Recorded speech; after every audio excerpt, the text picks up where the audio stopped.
présider sax di le président son excellence Bassirou Diomaye Faye mu nekk lu nga xam ne dañ ko inscrire sur le calendrier républicain ki nga xam ne mooy l'ex-président Macky Sall moom moo ko defoon moom mu ñëw li topp ci li nga xam ne mooy tànk yooyu dialogue bi démb ban jàngat nga ciy def ñoo ko gisee. Omar dialoguer c'est une bonne chose. Parce que dëkk bu amul dialogue rek fu muy mujjee mooy jàmmaarloo fu muy mujj. mooy gis yi fi xewoon wala gis ko ci yeneen yi ñu gis ci yeneen dëkk. c'est-à-dire que il faut que ñuy dépassionner des fois les choses. nguur neex na trop. parce que voilà avantage yi mais yi ci nekk mais di ko waxtaanee aussi lu am solo la parce que li ñuy xëccoo yëpp lan la c'est soi-disant pour satisfaire nous satisfaire nous Sénégalais. amul kenn kuy xëccoo nguur fii pour naan la non pour defar sama bopp la. amul kenn kuy xëccoo pour naan la pour defar sama njaboot la non pour man pour donner aux Sénégalais le meilleur. mais kon nag loolu yomb na nañ koy waxtaanee bi moom la kii nga xam ne mooy président Bassirou Diomaye Faye décidé. ne dina woo ñii nga xam ne ñoo yore ñooy acteurs politiques yi acteurs de la société civile voilà tous les gens toutes les personnes yi nga xam ne. ay acteurs nañu de développement au Sénégal na leen da ngeen di ñëw moo xam ci wàllu diine gi moo xam ci wàllu aada ngeen ñëw ñu waxtaanee. la nga xam ne ñun jàpp nañ ne que depuis 1960 moo ñuy créer le problème mooy ce qu'on appelle le système politique. système électoral bi Umar wax naa ko keroog fii amul problème noonu parce que ñàkk problème moo tax ñetti yoon ñu changé fi président de la République. alternance moom bëri na. waaw kon maanaam système électoral bi il est performant même s'il est pas bon même s'il est à parfaire il est bon. mun nañ ko parfaire c'est le système politique ce système politique bi mooy lan mooy les Sénégalais que nous sommes qui sont dans les partis politiques qui dirigent les partis politiques c'est là où se pose le problème.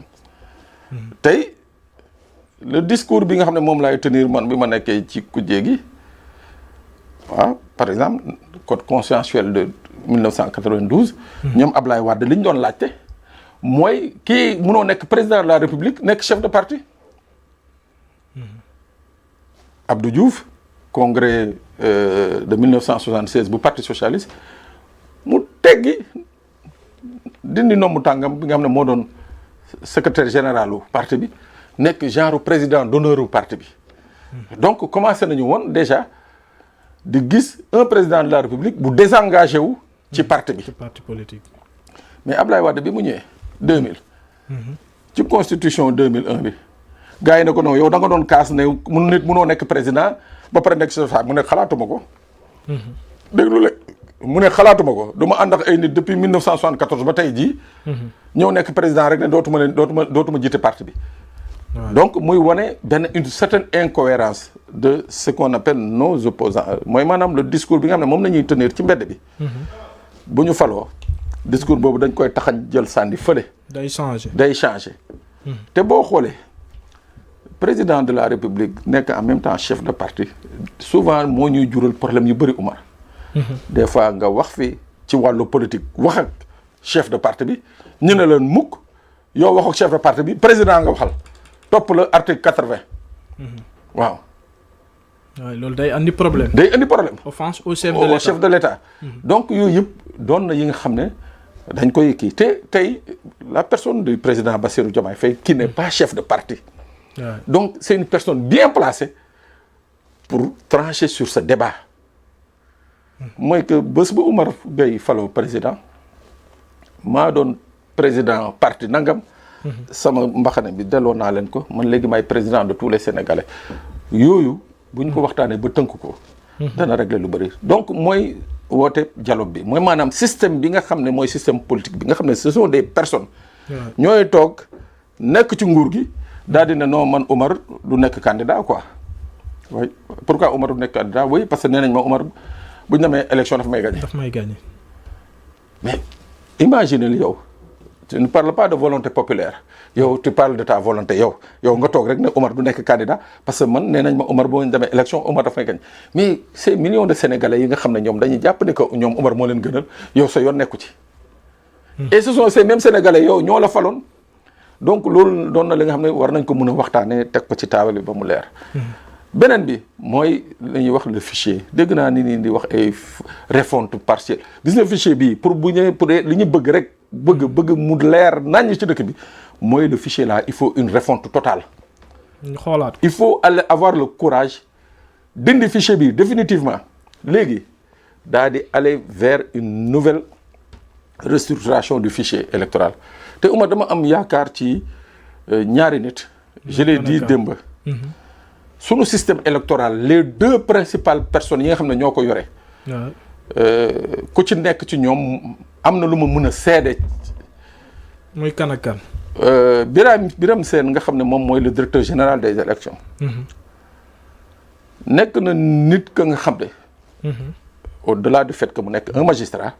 mais c'est une personne ba nga xam ne d'une intégrité sans faille maanaam. am na ya nga xam ne bu ko nangu woon moom bu ko nangu woon. élection 2024 yi.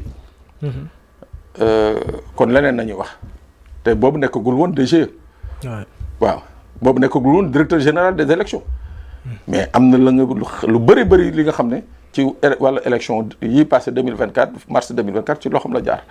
donc mënoon nañu wàññi loxoom mais il s'y est opposé. keneen ki nga xam ne moo yore la direction de l'automatisation des fichiers muy le commissaire Ibrahima Dieng. mais kooku nekkoon fii directeur du renseignement à Dakar pour avoir produit ay fiches yi nga xam ne qui était défavorable à Macky Sall dañ ko relevé sànni ko ci àll bi xam nga kon kooku ca jamono ja nga xam ne yow neel bëgg naa rek ñu jox la moom mu ne bëggul kooku bu ñëwee tey jii la mu doon bañ démb tey la koy gën a bañ. moo tax ma ne tey on a deux hommes yi nga xam ne ci wàllu système politique bi électoral bi mun nañ ci jouer un rôle fondamental. tey bu ñu defee une refonte du fichier refonte totale nag. reprendre les inscriptions et tout. Omar je suis sûr d'une chose daaf bu ñu leen joxee daaf wax déjà bu ñu leen joxee les moyens qu'il faut. dans les 6 mois on peut reconstituer un bon fichier boobaa. dootul amati non Omar élection jot na gisuma fichier bi xaw ma ndax maa ngi fichier bi sénégalais bu ci nekk foo toog da nga xam ndax yaa ngi ci fichier bi wala nekkoo ci fichier bi. parce que loolu problème bu majeur la. des fois da ngay gis ñu wax la ne yaa ngi bureau numéro 2 wala 3 nga ñëw ba jouru élection nga dugg foofu ñu ne la nekkoo fa wala boog nekkoo ci fichier bi. nekkoo ci fichier bi. donc yooyu c'est une épreuve de transparence bi nga xam ne ci biir dialogue bi mun nañ ko asseoir. gars yaa ngi wax.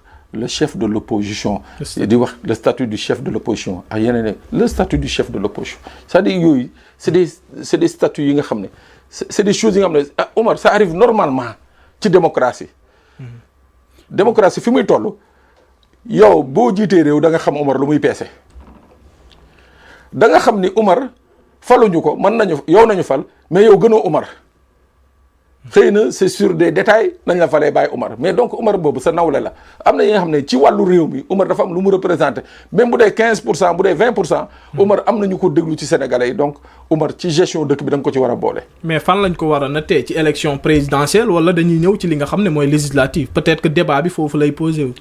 bon man de pour man li ma jàpp pour man li ma jàpp le chef de l'opposition ci li ñu naan élection présidentielle. nañ ko war a jëlee. parce que mooy bi gën a mag. mooy nattukaay bi mooy nattukaay bi. waaw neewuñu parti chef de l'opposition dañ ne le chef de l'opposition.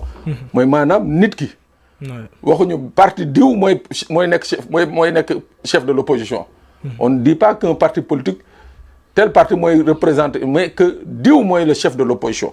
mais donc jàpp naa ni que bu doon on était dans un système à régime parlementaire. boobu d'accord naa mu doon la nga xam ne ci assemblée bi lay jógee législative mais fii on est dans un système présidentialiste te loolu élection présidentielle mooy définir kan mooy premier kan mooy deux kan mooy trois dans un système législatif kooku ce sont les élections législatives ñoo koy déterminer man moo tax ma jàpp naa ni que le candidat arrivé deuxième à l'élection présidentielle doit incarner ce qu'on appelle le statut du chef de l'opposition. ñu jëm ci parti politique yi nga xam ne man démb am na lu ma ci dégg mais bon jaaxle laa ci am parce que parti politique yi suñ ne li nga xam ne mooy 386 partis politiques moo nekk Sénégal mais 14 kese ñoo nekk en règle loolu c'est vraiment problématique te gis nañ parti politique yi li ñuy coûter li nga xam ne mooy l'état du Sénégal su ñuy dem ci li nga xam ne mooy parrainage yi bulletin yi ñuy jël su ñuy dem ci élection li nga xam ne mooy bulletin unique ñi ngi ko doon wax mu nekk problème alors que ñi koy taxaw di ko yuux di ko kaas amul kenn ku nga xam ne da ngaa légal. mais Omar xam nga parti politique yi ba code consensuel de 92 bi ñu koy def. su ma juumul le Sénégal était à une vingtaine ou 30 partis politiques 92 hein yàggul noonu ah. 30 mais Omar après mu am un peu l'effritement au niveau du parti socialiste. ku mel ni Moustapha Niasse ku mel ni Feu Djiboka commencé di génn des lignes du parti socialiste ber seeni daara.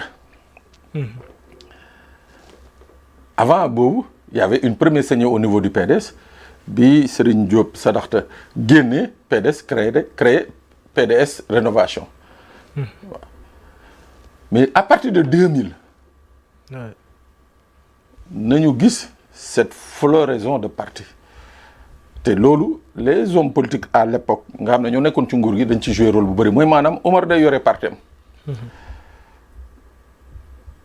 ñu ne neexoo ñu wax Omar xaaral ñu woo Mohamed nga xam ne mu ngi ci biir parti bi ñu financé Mohamed mu xeex Omar su Mohamed xeexee Omar ñu xam ne Omar mii parti bi téye na ko ñu ne Omar da ngay créer beneen parti ñu ne Mohamed créer beneen parti boobu ngay gis ay LD xaw ma debout. ngay gis ay comprendre nga ci biir benn parti. dañuy suqat benn opposition ci biir parti bi pour wàññi doole parti bi yooyu nag moo jur ay parti gars yi dem ba gis ni que loolu business la mooy maanaam yow bu ñu la créer parti soo créer parti ba pare mun nga nekk ministre boo nekkul ministre mun nga nekk DG. boo nekkul DG chaque mois ñu ne la bon weer bu dee am nga 5 millions wala 4 millions 500 ni ko Mamadou Ndoye Mendoza doon waxee. c'est-à-dire yow jarul ngay kii quoi jarul ngay kii yow l'essentiel daal bokkal rek chaque mois soit ñi def la ministre. soit ñi yëkkati weccit jox la soit ñi def la DG. def la DG. kooku ci nguuru recruter say nit aussi. waaw kooku ci nguuru Ablaye Wade dañu gis mu jël ces proportions là. mais ci nguuru Macky Sall bañ ne woon affaire bi day wàññeeku.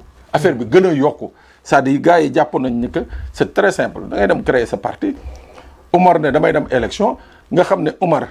soo ko ne maa ngi ñëw dana yëkkati benn 20 millions wala benn 25 millions. ne la campagne ba fële ca Fuuta. Macky moom def na ko nee na liste parallèle yu ci bëri. moo ko doon encouragé. voilà mu ngoog. léegi boo defee noonu booy présenter nit ñi c'est-à-dire c'était une manière très intelligente de frauder de voler les élections mooy maanaam mooy lan da ngay ñëw taxaw ne boo man sama coalition y a 150 partis mais 150 partis yooyu ñett laa la wax ñett ñoo ci tekki dara. c'est-à-dire ñett ñoo ci mën a dem élection am ñaari baat mais yow nombre bi ngay présenté surtout nag ñi nga xam ne mooy observateurs yi nekk ci bitim réew di xool naan non mais Omar il a une coalition de 150 partis mais Omar coalition 150 partis boo ko waxee ku xamul exactement ku amul une bonne lecture de la politique au Sénégal da nga naan mais coalition 150 partis ku ko yor da ngay gagné. dina mel ni 3 millions de parrains yi kay. voilà mu ngoog loolu moo juróon le business des entreprises politiques ñu naan ko parti politique c'était du business tout simplement. c'était du business. léegi nag Omar man dama ne loolu jarul sax ñu koy débat jarul débat parce que yoon moo ne. ku sàcc dañ lay jàpp tëj la ci kaso bi. yoon moo ko wax. yoon moo ne pour créer parti voici ce que dit disent les textes. les textes waaw. soo créer parti ba pare nee nañu textes yi lii nañuy wax moo ko encadrer parti l'existence d'un parti politique. war nga tenir les états financiers. war nga joxe le nombre de militants. tous les 2 ans war nga def congrès. am siège. waaw war nga am siège. waaw yow ministre de l'intérieur bi nga xam ne mooy organiser débat boobu suy woote réunion dana wër parti Pape Sané ci dëkk bi dana wër ba finalement Pape Sané mooy déplacé au ministère pour jëli convocation waaw kon kay léegi nee nañ la loolu charte yi mooy tax nga nekk parti politique charte yooyu boo ko remplir Omar mooy lan mooy tu n'existes pas donc man loolu dama jàpp ne que loolu c'est pas un débat. mais démb gis nañ le président Diomaye bi muy wax ci loolu nee na mënoon na appliquer li nga xam ne mooy texte yi mais su ko defoon ñu dissoudre plus de 300 et quelques partis gis xam nga politiciens yi li ñuy wax dafa ñëw pour néewal ñu doole dafa ñëw pour kii. waaw mais Omar kon ñoom presse bi daal lañu yàpp quoi. waaw foofu moom injustice am na. parce que presse bi dañoo ñëw appliquer. waaw kon ñoom presse bi daal ñoom nañu yàpp ñoom presse bi moom nañu yàpp quoi. mais politiciens yi ñoom dañuy waxtaan seen. mais ñoom dañuy waxtaan seen biir moo tax ma ne la Omar gis nga tant que les deals là ñi ngi ci biir affaire yi. parce que bu président Diomaye toogee di xalaat rek. ni que bu defee lii. gars yi coow mais bi mu defee lii ci presse bi coow na faalewu leen. foofu moom paradoxe. faalewu leen. paradoxe bu mag am na fa. ou bien les politiciens c'est des citoyens privilégiés dans cette république. am la nga xam ne beneen citoyen amuñu ko mais c'est une aberration Omar dañu waxante dëgg. les textes c'est fait pour être respecté. taskatu xibaar yi ak lu ñu leen mënti waxal maison de presse yi ñu ngi employé ay nit di leen di fay. mais parti politique yi moom. waaye lu weewuñu sax siège seen biir ne seen salle mooy siège yi. waaw foofu moom nga di erreur de communication laa fa gis de. oui mais en tout cas xam naa ne daal moo tax ma ne la man lii jarul débat. ay dañuy xool nu ñu koy defee amul lu ñu koy xoolee texte yi li ñuy wax dafa la loi de 81 modifiée en 89 la mu wax ci parti politique dafa yomb charte yi boo ko respecté wul tu es considéré comme un parti qui n'existe plus dañ lay dissoudre. kon nag nañu jël seen big ak feuille jël seen suuy bale noonu la tuddati. comme nanguwul jël kii. aspirateur na jël suuy bale. parce que ces partis là coûtent trop cher aux Sénégalais wax nga ko. coûte trop cher da ngay gis parti bi nga xam ne day yow taxaw ne la day dem élection wala day dem parrainage. non léegi coalition yi moo yombal mbir yi dañuy ñëw dugg dañuy buruxlu. waaw mais buruxlu boobu ça coûte cher c'est de l'argent Omar. ça coûte cher c'est-à-dire c'est du business qui est en train de se faire man gëm naa ni que une démocratie. la liberté de créer la liberté d'entreprendre dañ ko war a élargir encadrer ko. comme mu neex nga créer sa parti mais Omar boo créer parti dañ ne c'est pour aller quérir le suffrage des Sénégalais. waaye yow parti bi nga xam ne yow depuis 1980 bi nga créé yow mosoo dem élection yow sa récépissé ngay yore rek ñu ne la Mohamed daa bëgg nekk candidat nga ne ko kaay ma loué la ko. nga jox ko ne ko bon léegi liste député yi bon man d'accord naa nekk 3e place sama jabar nekk 5e place. mais c'est du business. suñu gagné xool benn poste buñ la jox. buñ la jox mais il faut arrêter il faut benn moment qu'on arrête il faut arrêter. waaw ñu ne charte yi lii la parti bu ñu créé juróomi at bu demul élection il est dissous. parti bi nga xam ne du former ses militants il est dissous. parti bi nga xam ne du déposer état financier il est dissous parce que xam nga lan moo naan la nekk problème bi Omar. bu ñu fi demee ba léegi laal le problème teg sur la table le problème du financement des partis mais da nga fi financer ay partis yi nga xam ne mais tekkeewuñu Papa Ndiaye. ñu leen di jox suñu xaalis. waaw ngay nat weer chaque année nga natt dara jox leen ko. ñu koy dugal seeni poche mais après non il faut nag que politiciens yi xam ne c'est des Sénégalais comme toi et moi. xam ne que c'est des Sénégalais comme ces patrons de presse yi nga xam ne ñoom la ñuy bun xatal. voilà. dem ba ci dialogue politique bi gisoon nañ ñu ci bëri dañoo boycotté woon ku ci mel ni Bougane ak Barthélémy Diaz Pape Djibril Fall TAS mais gis nañ aussi ci li nga xam ne mooy APR bi nga xam ne ñoom dañoo bloqué sax gis nañ fa ku ci mel ni Abdoulaye Seydou Sow moom li ma xamle mooy Wade daf ko jàngal que li nga xam ne mooy la politique de la chaise vide suicide la nekkul lu nga xam ne lu baax la mais aussi ñu gis fa ñeneen ñu nga xam ne ñu ngi woon ci ginnaawam ku ci mel ni Abdoulaye Daouda Diallo loolu nuñ ko mën a jàngatee dañoo ñëw pour l'intérêt général wala boog dañuy défier ki nga xam ne mooy seen président di Macky Sall. non Omar amul défi xam nga nag parti c'est une association libre amul kenn ku ñuy forcer nga dugg ci parti wala ku ñuy forcer kii c'est une association libre dañuy déggoo ci lii ñu ànd. tey ku mel ni Abdoulaye Daouda Diallo il peut pas avoir été ministre plusieurs fois xam ce que c'est le sens de la République. ñiy woote un dialogue pour la République te moom leaderam moom moo institué woon dialogue boobu. dialogue bi mu ne du fa dem. d'autres nag pour des raisons politiques c'est en fait pour man loolu sax c'est pas un débat c'est-à-dire les gens sont libres. d'y aller ou de ne pas y aller. mais jàpp naa ni que ñii ci jot a dem. moi je considère que c'est des républicains. néew ma ñeneen ñi demul du ñu républicain de j'ai pas dit ça buñ ma wax loolu ma waxul. jàpp naa daal ñiy dem. ils ont mis en avant le caractère de la république. waaw. absolument pour ñu taxaw fekkee ko. yow fekkee ko ça t'engage à rien. fekkee dialogue bi engagé wu la c'est-à-dire bu la neexee lañ fa wax yëpp nga génn nga ne ànduma ci. mais c'est que président de la république woote. nga ñëw teew. surtout que nga nekk un acteur politique lu rafet la. te aussi il faut dire une chose le PDS l'APR n'a pas boycotté le dialogue. lu mu def. non dañ ne ñoom demuñu mais boycotté ils ne sont pas allés jusqu'à boycotter ils ont dit que ñoom du ñu dem. ah ku demul kay da ngaa non boycotté wul déedéet ils se sont absentés. dañoo absenté. ils se sont absentés waaw. ba pare dinañ topp plateau yi nag di wax seen xalaat ci dialogue bi mais wax sa xalaat fi mu gën a neexee mooy fële ca. mooy fële. nga wax li la métti parce que dialogue da ngay ñëw wax li nekk mais je comprends nag la démarche de l'APR. APR moom je comprends leur démarche très sincèrement. reddition des comptes bi. non loolu tappale la reddition des comptes bi taxu leen ñu dem ñoom jàpp nañ ni que ñoom bi ñu wootee appel fii dialogue. Pastef ñëwul kon ñoom voilà Pastef du woote dialogue di fay dem loolu moom man kooku c'est compréhensible. mais léegi il faut ñu jëm ko contexte yi baax bokkul de. oui mais ak a wuute. waaw mais non je te dis en fait Omar c'est vrai que les contextes ne sont pas les mêmes. les moments ne sont pas les mêmes et tout mais man jàpp naa ni que. ay waxu reddition des comptes. moo tax du ñu dem yooyu ay tappale la. ay tappale la Omar la reddition des comptes. c'est un exercice qui est inscrit dans la constitution du Sénégal. yow mënoo yoree fukki at ak ñaar réew mi. ñu ne la waa léegi lañ la joxoon nañu bëgg nga ñëw wax ñu nu mu fa demee parce que kat Mohamed nga xam ne moom magistrat la fële Cour des comptes nee na yaay yow Pape Sané. bañ la dénkee lii motalee woo ko lii motalee woo ko. mais quel est le républicain qui va refuser ça. mais boo ko bañee rek mooy am na leneen looy nëbb. c'est un exercice tout à fait normal moo tax ma ne dama jàpp ne que waa APR. ñoom seen bopp dañ ci war a ànd xam nga ndax lan. bu yàlla defee ñu ne bon diw mii liñ ko doon wax dem nañu ba ci biir dara yoonam nekku ci. amul bàyyi nañ ko. mais ça grandit encore cette personne et ça grandit sa formation politique. Absolument. mais yow attends c'est-à-dire on est en train quelque part de